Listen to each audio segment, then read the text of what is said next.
701. Obodas reinava então na Arábia. Era um príncipe preguiçoso, que só amava a ociosidade.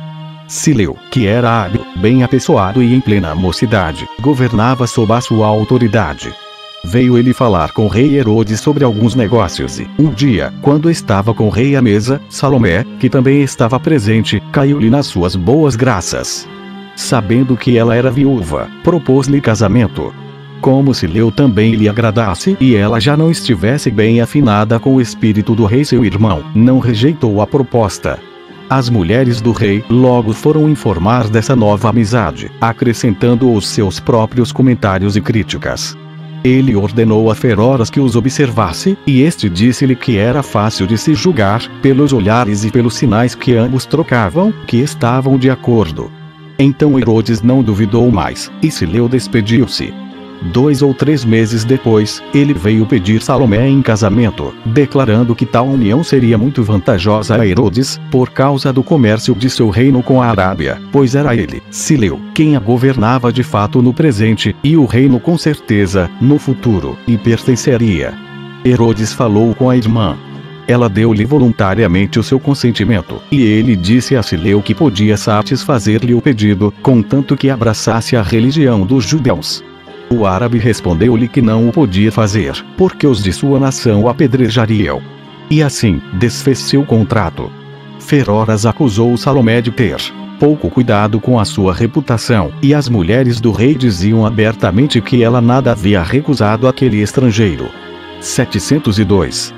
Algum tempo depois, Herodes deixou-se vencer pela importunação de Salomé e resolveu dar em casamento ao filho que ela tivera de Costobaro à princesa sua filha que Feroras, apaixonado pela serva, recusara desposar. Mas Feroras o fez mudar de ideia, dizendo que aquele moço jamais amaria, por causa do ressentimento que conservava pela morte de seu pai. Se ele achasse melhor, que a desse ao seu filho, que tinha também a honra de ser seu sobrinho e deveria sucedi-lo na tetrarquia. Herodes aprovou a proposta, deu 100 talentos à filha, como dote, e perdoou Feroras pelas faltas passadas. 703. As perturbações na família de Herodes não cessaram. Ao contrário, aumentaram com novos fatos, vergonhosos em seu início e funestos em suas consequências. O soberano tinha 3 eunucos aos quais muito estimava, porque eram muito belos. Um era o seu mordomo, o outro, o seu camareiro e o terceiro, o principal criado de quarto. O rei servia-se deles até mesmo nos negócios mais importantes. Mas lhe contaram que Alexandre, seu filho, os havia subornado com uma grande quantia de dinheiro. Herodes interrogou-os, e eles confessaram que era verdade. Todavia, negaram que ele os houvesse induzido a empreender algo contra o rei. Torturaram-nos uma segunda vez e os trataram com tanta violência que eles, não podendo mais suportar, disseram que Alexandre ainda conservava no coração o ódio que sempre tivera pelo rei, seu pai, e os havia exortado a abandoná-lo, pois era um homem já inútil para tudo, por causa da velhice que ele se esforçava tanto para ocultar, fazendo pentear a barba e os cabelos, e que, se quisessem unir-se a ele, prometia elevá-los aos mais altos cargos quando viesse a reinar.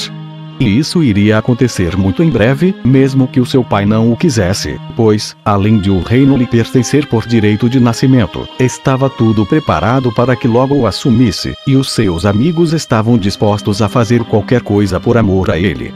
Essas palavras suscitaram terrível cólera a Herodes, causando-lhe ao mesmo tempo um angustioso temor, pois não podia tolerar que o filho tivesse ousado falar a seu respeito de modo tão ultrajoso. Ele temia ainda não poder fugir de imediato ao perigo que o ameaçava. Julgou também que não era conveniente agir às claras para resolver aquele assunto. Era preferível empregar para isso, secretamente, pessoas de sua inteira confiança. No entanto, ele desconfiava de todos e, julgando que a sua segurança dependia dessa desconfiança, suspeitava de muitos que eram inocentes. Quanto mais íntimo lhe era alguém, mais ele o julgava capaz de conspirar contra ele. Quanto aos que não lhe eram próximos, bastava alguém acusá-los para que logo os mandasse matar.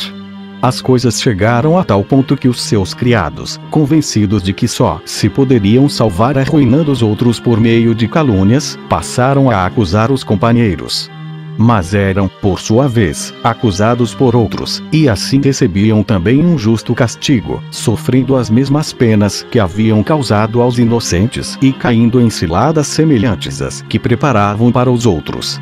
Herodes logo se arrependia de supliciar pessoas que não haviam cometido crime algum, mas isso não o impedia de insistir na prática dessa injustiça.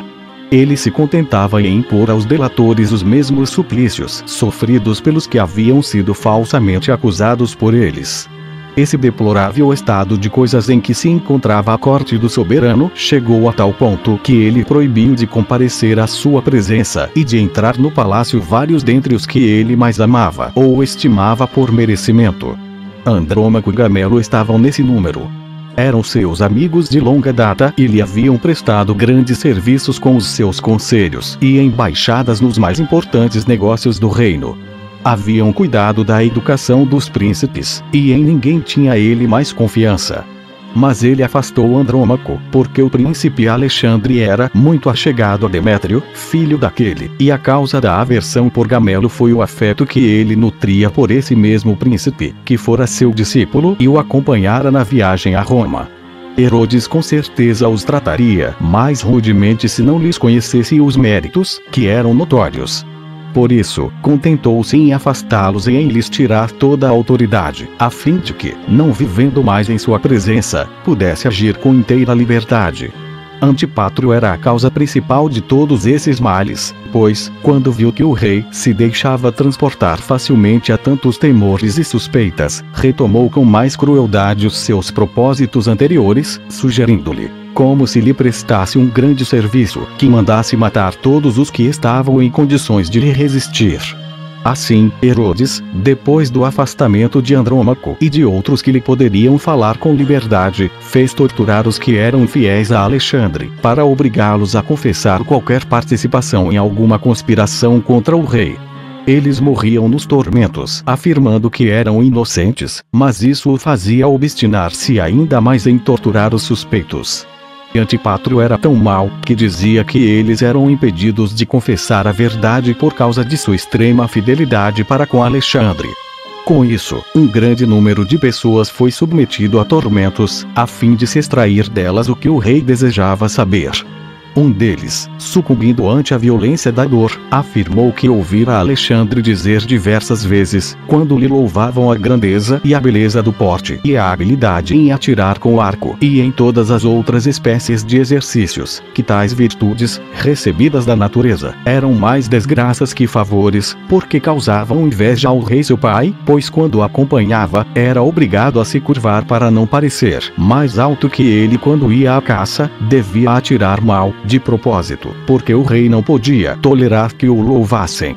Quando ouviram o homem falar desse modo, deixaram de o atormentar, e ele, sentindo-se aliviado, acrescentou que Aristóbulo conspirava com o irmão para matar o rei quando este fosse à caça e que, se o plano fosse executado sem empecilhos, eles fugiram e iriam a Roma reivindicar o reino.